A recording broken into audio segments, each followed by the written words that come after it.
Hello world! I made a video about how public toilets in Japan are awesome, and one of the reasons I think they're awesome is that there are so many of them. When I need to go, I can easily find one. And I started speculating that one reason there are so many is that they're cheap to build and maintain. So, we contacted a major Japanese builder of public toilets, Toshikan, and I have the specs and rough costs right here. So, this single universal toilet, it goes for about 80 million yen. Completely installed, the building and the foundation, everything. And that's about 55,000 US dollars right now. Now, I know you're dying to see inside, so let's go. Okay, here we go. And it's a fairly basic washroom, I would say. But something that's unique is this urinal. So this stall can only accommodate a single person at a time. If we go to a bigger facility, this facility costs 14 million yen. However, there's something special about this one. In case of emergency, there is a sewage tank below that can be used with a normal toilet bowl. So it has a higher cost for the foundation below. And over here, this is the male toilet. But there's something interesting about this one. It's only 2 urinals. And this is probably the most efficient design based on who actually uses them, which are males, and they're mostly taking a piss.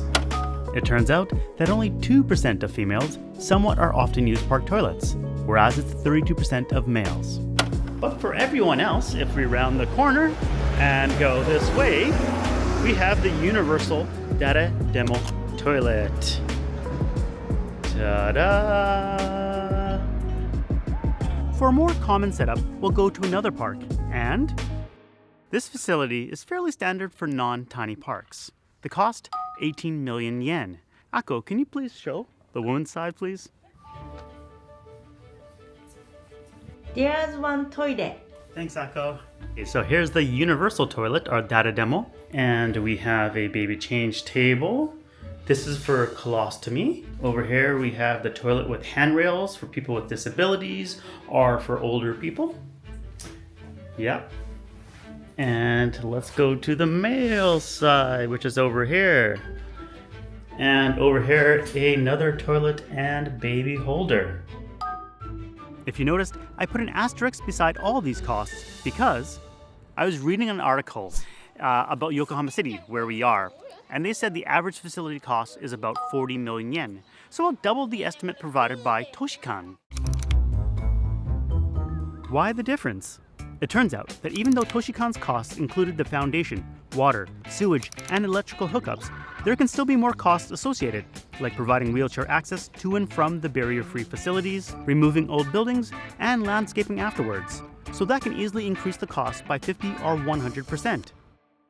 The costs are so high that they're doing a pilot project with the convenience store chain Lawson to encourage the public use of their toilets. For participating stores, they're supposed to put a sign in the window indicating that they can use it for free. I've yet to see this though, but if I do, I'll make sure to show you.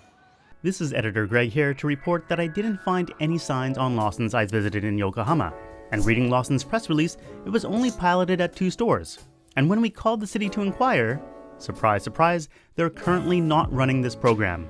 So moving on, here in Sumiraku, the city released a report that states that toilets cost around 15 to 22 million yen. So kind of similar to the toilet builder Toshikan's estimates. But then I read the report a little closer and it says that it's only for the buildings. So Ako called the city and found out that the complete all-in cost was between 25 and 30 million yen. This is more similar to the city of Yokohama's 40 million yen price. So in the end, how much do public toilets cost in Japan then? I think it's safe to say that you can get a single universal toilet for perhaps 10 million to 15 million yen, whereas buildings that can serve 3 to 6 people can go anywhere from 25 to 40 million yen, and perhaps even more depending on the situation. And let's not forget the cost of maintenance, which in Yokohama is listed as 1.1 million yen per year, whereas in Sumiraku it's stated as between 1 to 1.5 million yen per year. By the way, since we're here in Sumiraku, I should point out that they're trying to convert all their toilets to Western style. Or in other words, not these squat toilets. They've done this for 87 out of the 138, although obviously not this one. They've stated that 40% of their toilets have exceeded their service life, which correlates well with the prefab toilets they have in their books as only useful for about 20 years. Whereas these new ones, they are generally universal access, they are made with reinforced concrete, and they are supposed to last about 50 years. Now let's compare these costs to Canada. A public toilet in my hometown of Winnipeg was built for 925,000 Canadian dollars. Why is the cost so high? Well, if you look into it, it's more than just a toilet. It's a harm reduction site that's staffed. It's not an off-the-shelf product, but a custom-designed solution that's going to be more expensive. However, how about a facility that doesn't double as a harm reduction site? Well, on the west coast in Burnaby, they're redoing some of their bathrooms, so I was able to get a good breakdown of their costs. Like this one behind me, it's only $52,000 for a single stall, so pretty much like Japan's. But then I looked at the operating costs, and it's $42,000. I don't know why it's so high. I read that these precast vault types are used when service hookups are either too expensive or unavailable. City staff are quoted as saying, "This place has foul odor." So, for YouTube's sake, for science sake, I think I have to go check it out. Okay, here we go. Ah, it's a pit toilet. No wonder it's smelly. Fortunately, out of 85 public washrooms in Burnaby, only 3 of them are this type. But 33 of them are porta potties or Jiffy Johns? I don't think there's any benefit for me to go in there for science or for YouTube, so I'm just gonna stay out. I couldn't help myself. Why? But they're very affordable, only $1,200 a year to operate. So it's no wonder that the city of Burnaby has 40% of their outdoor public toilets in this style. That's because if you want a custom-designed medium-sized washroom with 3 stalls, like this one, it costs $831,000 to set up and then $76,000 a year to operate. They make up 50% of outdoor public toilets in the city. After reading a different article about these Burnaby toilets, I found that it should be emphasized that none of the aforementioned estimated costs include sewer and water connections, site changes, foundations, and trail connections.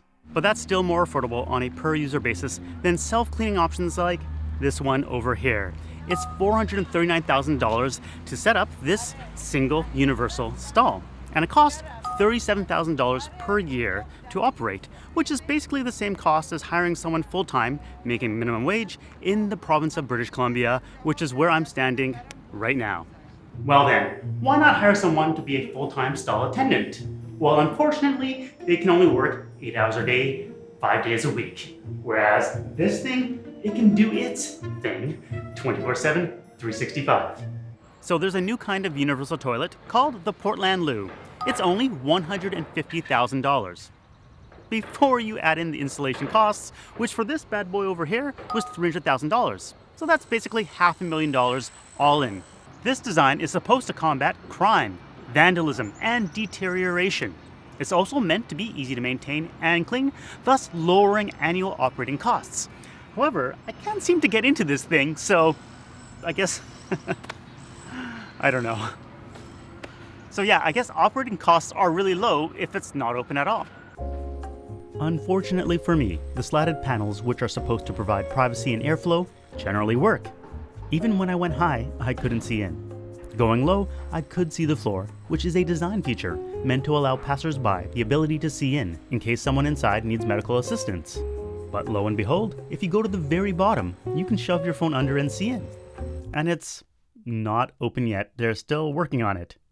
As much as toilets cost in Canada, the Daily Hive reported that the high cost of properly operating and maintaining public washrooms, not the one-time initial construction cost, is generally noted by municipalities in Metro Vancouver as the main barrier to the provision of such facilities, especially in areas of high use and from instances of vandalism. Okay, so now that we have some costs for a few projects in both countries, how do they actually stack up? I made a spreadsheet and everything breaking down costs per user and converting to different currencies. But the big thing I learned doing this project is that the true cost always depends. The building only makes up a fraction of the total, especially in the long run. Overall, it seems like washrooms in Canada are about 3 times as expensive as Japan. Why is it more expensive in Canada? Why is it cheaper in Japan? I'm going to be honest, I don't have a solid answer. But I have some guesses, and you're here, so I might as well share them. Guess 1, Japan builds more, so not only can they get greater economies of scale, but more specializations such as builders that focus on toilets. Guess 2. Japan doesn't need to combat vandalism as much, so they can probably get away with less robust materials. Guess 3. The economies and cost of materials and labor are different, even though the GDP per capita, at purchasing power parity, is roughly similar between both countries. For example, minimum wage in BC is 75% more than in Tokyo. And when we talk to cities in both countries, facilities in Burnaby are cleaned by park staff who would get paid more than cleaners in Tokyo, which are often part of cleaning companies that hire seniors that need extra income. As for material costs, I don't have hard data, but anecdotally, watching some renovation channels, people from North America often comment on how affordable materials are in Japan. Guess 4. The yen is the weakest it's been in nearly 2 decades.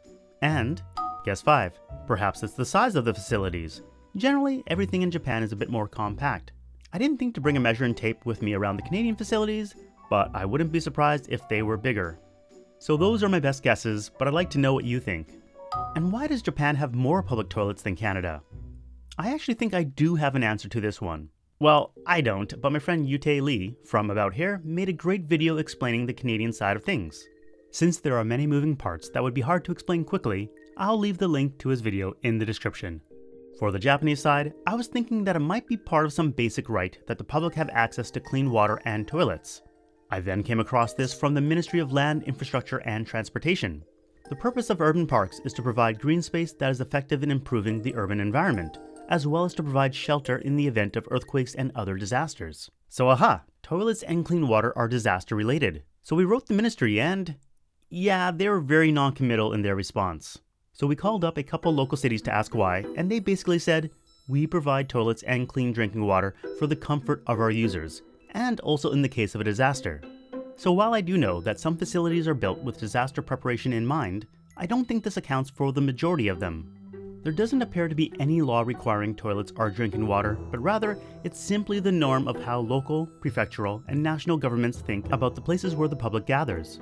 If there's a lot of people, they need clean drinking water and a place to relieve themselves. And that's that. That's it. That's the end of this video. Thanks for watching. See you next time. Peace.